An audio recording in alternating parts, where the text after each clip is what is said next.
Today we're spending some time with a Hawaii local who's an ukulele player. He's actually a maestro, pretty cool guy, an instructor, and an award-winning producer. We're hanging out with Dr. Trey Terada on the Artist Spotlight. It's The Breakdown.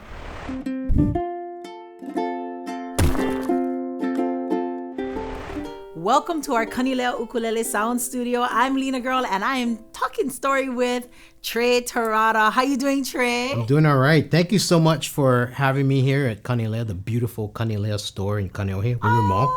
We're loving it. And you're a Kaneohe boy. You live right down the street. I'm a Kaneohe boy, which is even better that Kaneohe has such a great ukulele company. I love it. Thank you. But let's talk story about life before the ukulele. What was your growing up like here in Hawaii? You know, I mean, I guess I started walking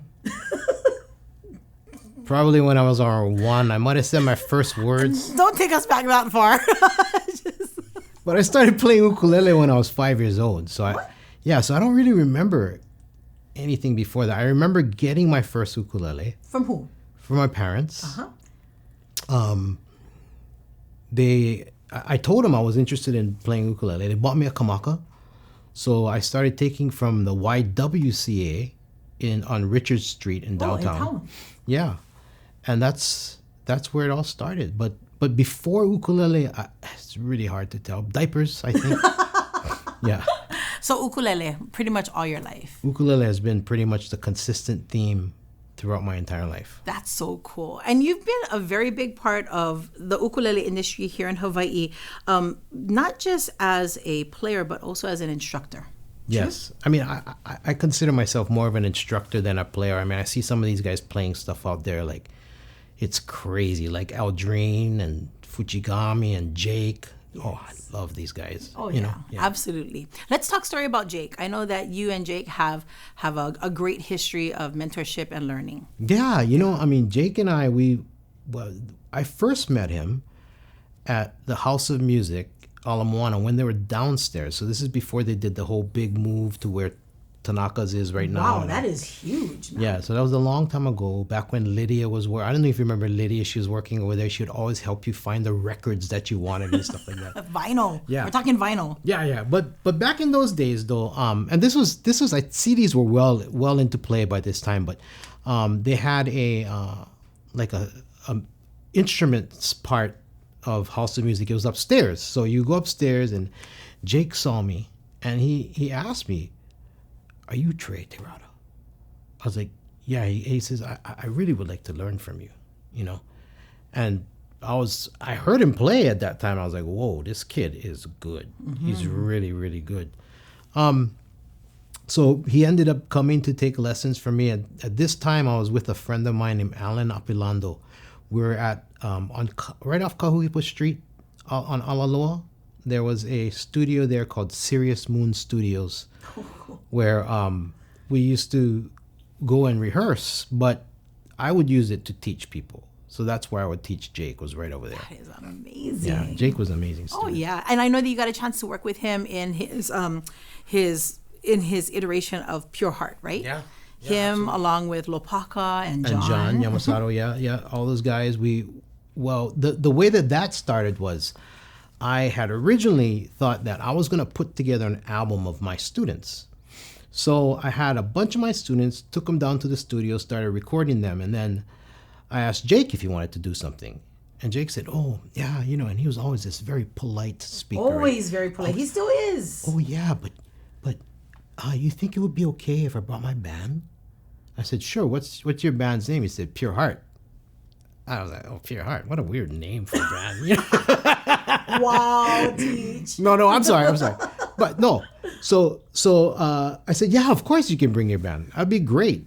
So the band came into the studio. We recorded out at Greg Sardina's studio out in Kailua, and Steve Kramer was our engineer. You remember Steve? I don't remember Steve. Oh, he was one of Hawaii's best. I don't know if he's still recording, but so we recorded over there, and I can't remember what song they did. I wish I could remember which song they did for that album, but I was like, "Hey, you guys want to just do an album?" I mean, I had only a certain amount of money because I'm an ukulele teacher. I don't get paid tons of money, right? But you guys want to do an album, and they were down to do it. So we recorded the first, second Pure Heart albums there, and the third one I actually built my own studio. So this was the start of me trying to do my own, recording and stuff like that. It was 4 strings. Right. Well, 4 strings already existed because 4 strings is actually an ukulele school. Oh, right? I see. It's actually 4 strings ukulele studio. And then eventually, it branched off into productions. And that's where I started doing all the recordings and stuff like that. Work with you a couple times as well. Yeah. Yes. But Pure Heart became such an incredible standard. Their music. In fact, we perform Pure Heart's music at our ukulele clubs. Yeah. I've heard and so many other ukulele greats performing Pure Heart's music. Yeah. It's really amazing too. It's like if you look at what happened after that. I mean, it started back with the Kau Creator Boys maybe, or maybe even Kapena, where it's like people started picking up the ukulele and started doing weird things on it, just different things, Like bending strings was like, what? We're bending strings on the ukulele now? That seems like it's just going to add a whole lot of dissonance, but it really worked on the ukulele. People like Troy did that, and it was, and then Jake came along. But back then he was young, we were young, and it was an awesome time. It was like to be exploring with the sound of the ukulele. Yeah, because we never knew what it could do because there were no real pioneers. We had Peter Moon, my teacher. We had Peter Moon, who really, I think he opened the doors for that. Yeah, he did. Yeah. Yeah, I mean, he took Hawaiian music in places where it didn't, where even the kahuna were like, yeah. What are you doing with this music? Exactly. Why are you putting strings and all this orchestration on it and rock guitars? And sometimes I think you have to do that. I think you have to shake things up just a little bit. You can still be respectful, but also be innovative. Yeah. And I love it when I can connect with people who feel the same way. Oh. So I know you kind of help Jake do the same thing, but now you've got new students. You're teaching out of the Kapena School of Music. Yeah. And what's happening there? Well, at the Kapena School of Music, it's an amazing opportunity for me. I'll say this because there's so many students around. Not Kaneohe, they're from around Oahu. Mm-hmm. That come to Kapena School of Music to learn. And so I have a chance to teach all of these people, which I wouldn't have that opportunity were it not for that school. So we're having a great time. The kids are learning fast. We got some of them performing after only 2 months of lessons. That's awesome. It's crazy. It's absolutely crazy. But that's what happens with these kids. I mean, when parents see their kids on YouTube and they're learning something, they're learning it because they want to learn it. When they go to school, they don't want to be at school. Shh! Don't say that on camera. But it's true. I get it. There's no kids that watch this, right? This is everybody watches this. The world watches this. Oh, okay. We're superstars. Sorry about that. Then. No, but I get it. I mean, you're being put in a situation where you have to learn something. Yeah, but when kids there's a little bit of pushback. But when kids go on YouTube, they're like, "Oh man, next video I want to learn this. Next video I want to learn that." They're hungry. My kids, they're doing these things with the cards. They're moving their cards around, and it's called cardistry. It's called cardistry, right? Oh, cardistry. Aldrine does it too. Yes. And it's like they are so good at it. But after such a short amount of time, that happens on the ukulele too. Yeah. It really. So it's does. almost like what would normally take years and years of learning is now getting shorter and shorter because of this age of technology. Yeah, because of the age of technology, though, I've also learned something. It's that, back in the day when I used to teach, it was very academy-like. I was like, do it again, not good enough, that kind of person. And seeing all these kids want to learn made me realize that if they want to learn, they're going to learn. Right. So my job is not to make them learn. It's to teach them to want to learn, to teach them to enjoy it. Yeah. So every lesson now for me is let's have a good time, let's have fun. That's what it is. So I love teaching these kids because they're always down. Yeah. That's awesome. And what other projects have you been working on outside of Kapena School of Music in regards to your instruction? Well, I also teach lessons at home as well. And I also teach in town at PoePoe Hawaiian Cultural Center. Okay, so that's oftentimes our visitors from Japan. Yeah. Will come in and then you'll teach them while they're here. Yeah. Don't you also work with Hakipuʻu? And this is one of our charter schools and with a lot of our native Hawaiian kids. Yes. So I'm working over at Hakipuʻu. I teach there every Friday. I love the kids out there. They're so supportive. It's a different kind of school because they are really hands-on learning. So I think the ukulele fits right into that style of learning. That's beautiful. Yeah. That's awesome. It's fantastic. I got to ask you a question. Yeah. So I've known you for many years. You've actually done some great music with my band, Nā Hōkū Hanohano, some wonderful Christmas music. Really and we've always called you Dr. Trey. Yeah. Right? Mm-hmm. So I just wanted to know, what is your PhD in? Is it in music? Is it in No, I don't have theory? a PhD. Oh, wait, and in fact, Lina, you didn't call me Dr. Trey the whole time you knew me because I started being called Dr. Trey when I met Jen Wright. Right, J-Rock. J-Rock. Right. And I met you guys before I met J-Rock. True. But So- when we're in studio, we're hearing Dr. Trey, and I'm thinking to myself, oh, this guy went and got his PhD. Oh, this guy changed his name too. So you don't have a doctorate? No. It's just that, Jen and I did a hip-hop album. And there's a hip-hop guy named Dr. Dre, who is the greatest hip-hop producer of all time. Yes, he Right? is. So Jen she called me that, and It's that was a it. nickname "We're that doing it." stuck. Yeah. It was a kind of a cool title for the album, I thought. We had an album. Are you serious? Yeah. J-Rock and Dr. Trey? J-Rock versus Dr. Trey. Oh, no way. Yeah, I did not and Jen know that. rapped on the whole thing. Okay, Yeah. so for all of y'all who have ever gotten emails from our Kanila family, he is not a doctor. I mean, well, Wow. he's, yeah. Yeah, okay. It's that kind of fly. The secret's out. The secret's out. That fly doctor. Might as well let thing. it go. I never knew you wasn't a doctor. Okay. I thought you were a doctor of like No, music. Kamuela is a real doctor. Oh, yeah. Okay. He's for real. He's for real. Yeah. Okay. Maybe we should be talking to him. Nah, just kidding. Just joking. It's cool. I'm good. So, coming up in the next few years, where do you see yourself in regards to your ukulele instruction and where your students are leading you?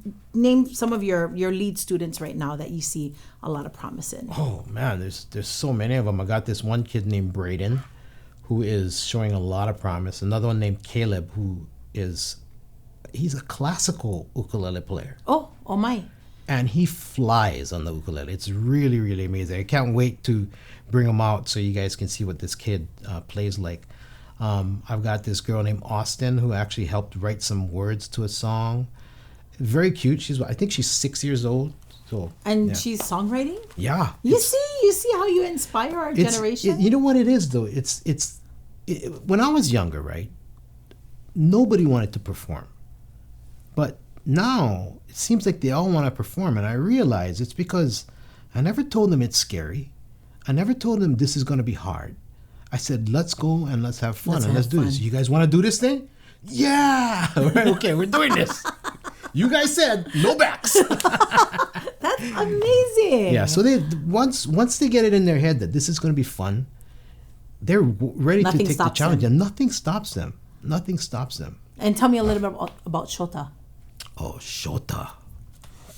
Shota is a beast. He really is. I mean, he is the, how can I say it? Like, he's the first contestant-driven ukulele player that I know of. I want to say the first time I saw him, he must have been maybe 6 or 7, and he was in competition at Duke's Ukes Fest. Yeah, okay. And he was already putting himself into competition, and and he would meet all of the other contestants, very polite, but just very focused on making it. Yeah, yeah. Well, the thing about him is that he's searching for that first place right now. Yeah. He's been always very close. First runner up. You gonna take him there? I want to take him there. It's the question is right now is it's song choice. I think if he picks the right song, I think he can win it. And I watch these contests. I watch them every year to see what kind of techniques are people impressed with and things like that. So I start to try and incorporate a lot of the things that the contest winners put in there. It's difficult for us here because we are in Hawaii, and frankly, that contest is actually put together by Japanese people. Right. Yeah, by Japan. So it's like a lot of things that they think is cool, we don't know about. So Or we kind of don't care about. I mean, not that we don't care, but it's not a priority to us on how we play. Yeah, I mean, right? with Japanese people, the Japanese people I teach, they are very. It's like this is a methodical.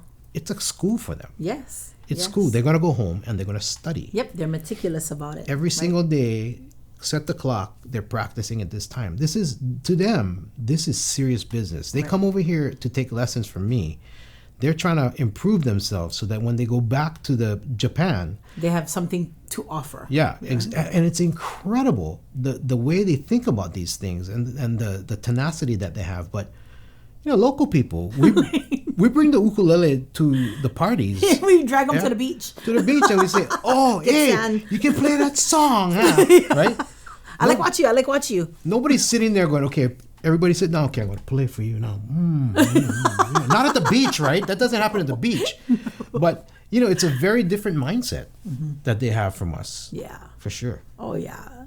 Well, I want to thank you so much for hanging out with me and being an incredible instructor and an inspiration to our upcoming generations. I just have one final question for you, because it seems to me that you love history. You love, you're talking about House of Music, which, my goodness, I think I remember that when I was like 7, 8 years old, in the Ala Moana area. I'm older than you, that's right. Yeah, a little bit, just a little bit. But since we're talking about old stuff and old stuff that is fun, because you're like, let's have fun. Yeah. Go ahead and you can either sing or talk it out. Your favorite rap Reiplinger. Your favorite rap Reiplinger. Bit. Gotta be Mr. Frog Tree. Not even. Gotta be. That guy trying to order one hamburger. Russell, you get pan. That's the one, right? Yes. And then what was the other one? Would you like a hamburger with cheese on top? Or a hamburger with cheese? Right? Or cheese on the side. Was that what it was? Mr. I can't Frog remember. Tree. Mr. It's Frog Tree. Fogarty. Yeah, Frog Tree. Frog Tree. Fogarty. It's Fogarty, yeah. You get them, Trey. Yeah, I miss those days of that kind of comedy. Yes, it's fun. You make things fun. So if people want to find you and come and jam with you and learn from you, how can they connect with you? Just call me up, 721-7248, 808 area code. Really? That simple? Yeah. Okay. Or text me, actually. It was better if you text me, to be honest. Okay. Or you can email me, doctortrey@gmail.com. That's beautiful. Say it right into the camera. Oh, they told me not to look at that camera, Lina. No, that camera you can look at. doctortrey@gmail.com. See you soon. And disclaimer, not a doctor. Man, now that's going to be said every time you introduce me. New email, not a Dr. Trey @gmail.com. Oh, man. The introductions are going to suck now. Ladies and gentlemen, Doctor, not a real doctor, Trey. I'm going to do that the next time I bring you on stage. Yeah. Thank you so much for joining me. Dr. Trey Terada right here. I'm Lina Girl, and this is the Artist Spotlights, The Breakdown with Kanilea Ukulele.